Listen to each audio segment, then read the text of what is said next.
Olá, pessoal. Essa é a segunda parte da nossa aula sobre Auguste Comte e a física social. Nessa parte de introdução à sociologia, nós fizemos na parte A concepção do período do Comte, bem como a ideia do positivismo. E agora, na parte B, nós vamos falar sobre as influências do positivismo e como os problemas que derivam disso no fim das contas. Então vamos lá, esta aula aí completando então nosso módulo 2. Pessoal, uma das principais questões que derivam vai ser a questão do darwinismo social.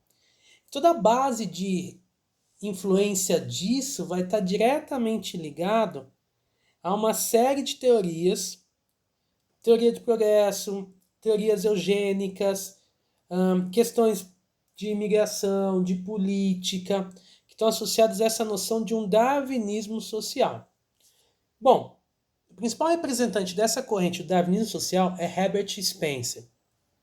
O Spencer vai fazer uma teoria que se baseia na capacidade de adaptação das espécies ditas por Darwin, no âmbito biológico delas, de evolução das espécies, então habilidade de adaptação, mas o Spencer vai levar isso para as sociedades. E aqui está o grande lance para a gente entender.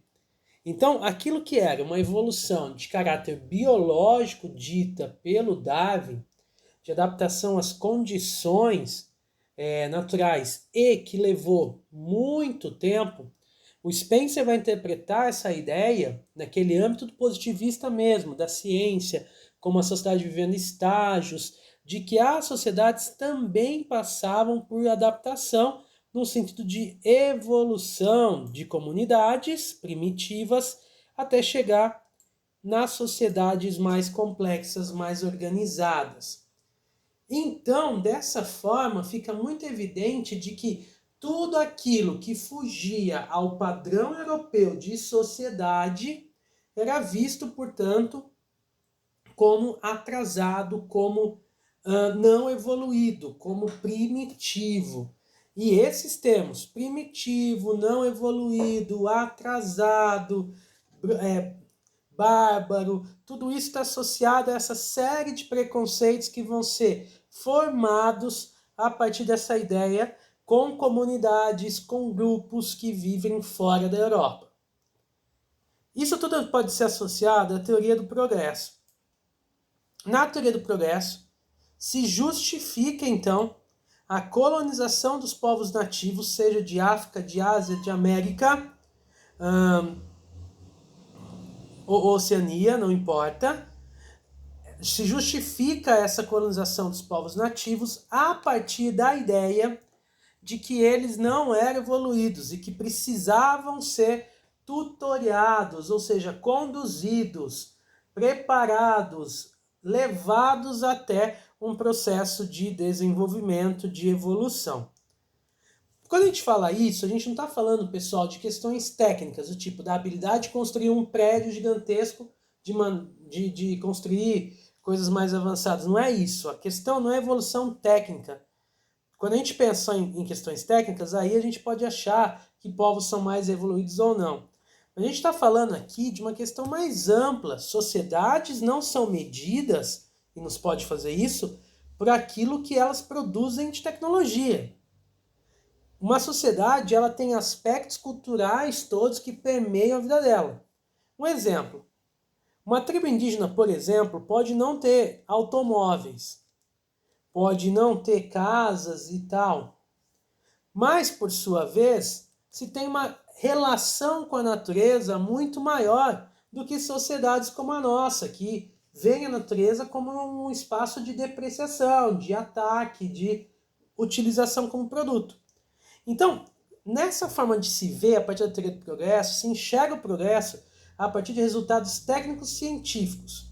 Então, se olha com aspectos técnicos científicos, aquilo que não era europeu, portanto, era visto como ruim. Essa é a base do etnocentrismo. Muito importante a gente entender isso. Etnocentrismo.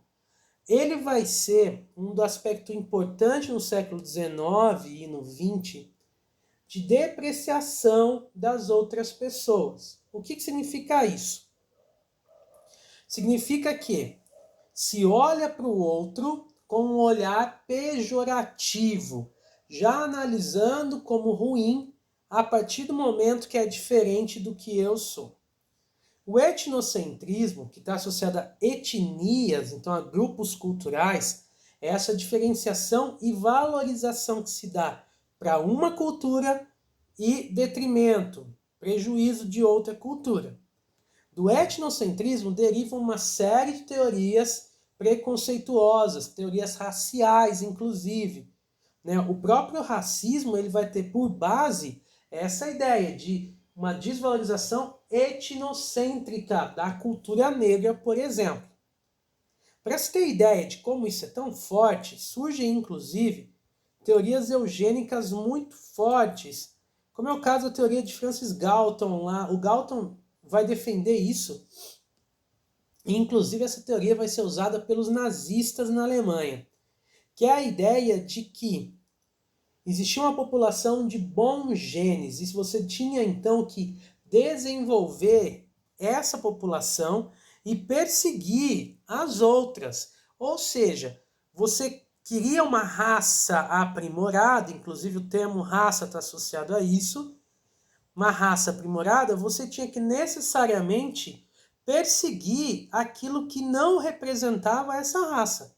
No caso do nazismo, era óbvio, né, a representação do Holocausto, da perseguição aos judeus e também as minorias, ciganos, homossexuais, deficientes físicos, enfim, por aí vai, essas minorias todas que iam ser vistas pelo nazismo como aquilo que atrapalhava, então, o desenvolvimento dessa sociedade alemã.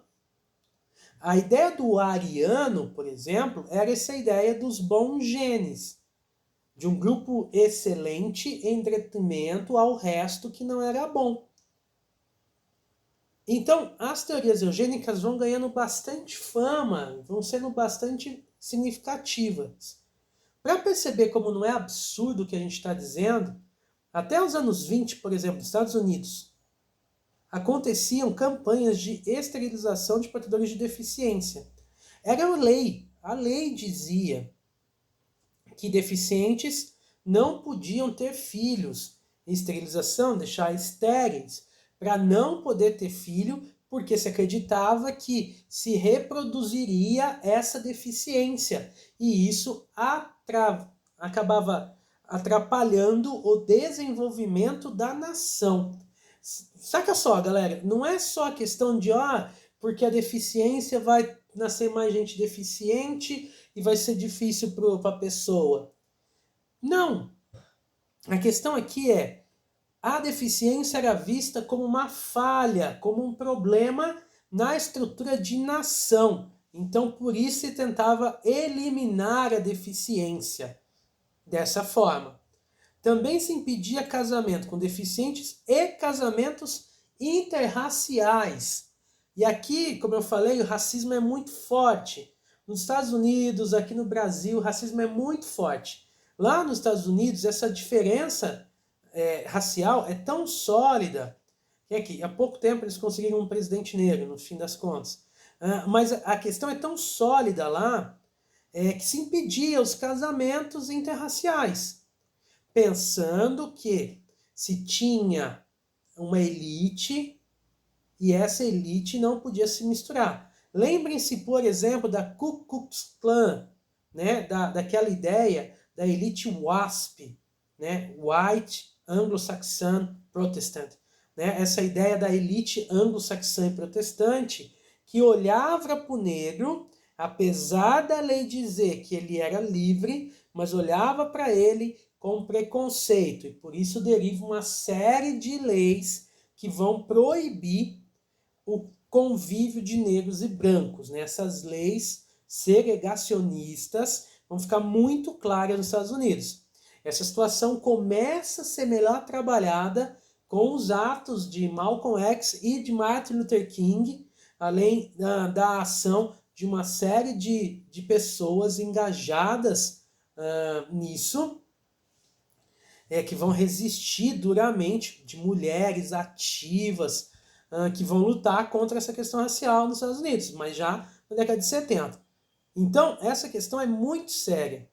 Por exemplo, se de um lado tentava desestimular e proibir os casamentos ou esterilizar a população deficiente, tentava se estimular a procriação dos chamados superiores, daqueles que eram considerados perfeitos, portanto. Por exemplo, olha que loucura, até a década de 70 é permitido nos Estados Unidos usar negros deficientes como cobaias no teste de remédios. Tipo, cobaia mesmo, sem o remédio estar preparado, usar negros e deficientes como testes para remédios. E no Brasil, a situação não é tão diferente, não. As teorias do darwinismo social vão ter uma forte influência na política brasileira. Estão associadas diretamente à questão migratória, por exemplo, né? Entre o fim do Segundo Reinado e o início da República, tem a chegada de vários imigrantes. Dentro dos estímulos para a imigração, a gente tem uma forte questão racial. Vou citar um exemplo. Minha pesquisa de graduação é sobre a formação da cidade de Olambra, a cidade que eu vivo. Olambra, ela foi criada em 1948, com a vinda de holandeses imigrantes, fundando uma colônia aqui. Qual é a questão? Na pesquisa, eu fui atrás, por exemplo, dos discursos que existiam na Câmara dos Deputados sobre a imigração. E os discursos passavam muito pela questão etnocêntrica, de teorias eugênicas. Dizia-se o seguinte: era bom trazer europeus para que a população fosse embranquecida. Isso mesmo, embranquecimento da população. Porque se julgava que uma população mais embranquecida teria condições racionais mais desenvolvidas. É perverso, mas é esta a ideia que pairava. Então, no caso de Olambra, por exemplo, a fazenda onde foi construída a colônia, ela foi comprada e parcelada para que os imigrantes holandeses pagassem muito tempo. Se pleiteou, por exemplo, trazer migrantes do Brasil mesmo, do Paraná, de Minas Gerais, para ocuparem essa região e desenvolverem uma plantação por aqui. Mas se optou em financiar a imigração holandesa, nesse sentido, considerando empréstimos a longo prazo, pensando em eugenia, no embranquecimento da população, do que em pessoas do próprio Brasil. Pensando que dessa forma se desenvolveria mais o Estado de maneira intelectual por conta da presença branca. Então, era muito claro isso. E a República carregava isso estampado na própria bandeira. Né? A ideia de progresso contida na República é muito evidente. No lema Ordem e Progresso, se tinha a ideia de que saíamos do Império, de uma situação atrasada, e chegávamos na República como um processo constante de evolução. Responsável em partes por isso é Benjamin Constant, que vai participar ativamente desse processo todo de construção da ideia positivista dentro das Forças Armadas e na República Brasileira.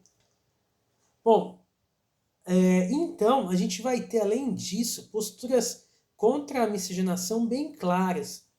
É aqui que a gente chama a atenção para um escritor muito famoso no universo infantil, que é o Monteiro Lobato.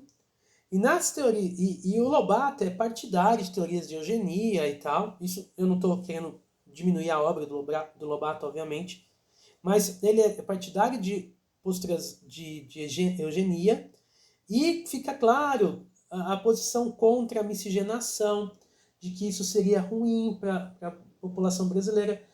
Características como estereótipos de que a população brasileira, então, era mais conformista, mais preguiçosa, mais relaxada, como é o caso do personagem Jeca Tatu, por exemplo, que parecia que não tinha tanta vontade de mudar a vida, mais conformado, como o caboclo brasileiro, assim, né, o rapaz do interior, que não tinha perspectivas de mudança, não porque não tinha condições de mudança, mas porque ele próprio era formado de uma raça, a partir dessa questão racial, de que ele não tinha vontades de mudança, quase que geneticamente.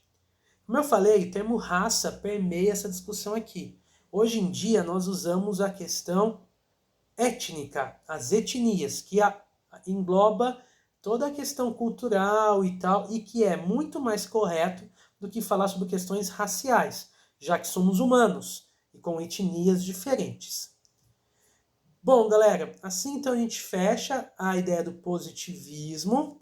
É legal a gente entender que a sociologia vai emergir justamente neste cenário. Lembra que eu falei na outra aula de que o Comte era tipo um vovozinho da sociologia? E é nesse contexto, então, que a sociologia vai surgir. Ora, ela sendo também extremamente preconceituosa, ora, ela tentando ser completamente contra essa estrutura preconceituosa. Beleza?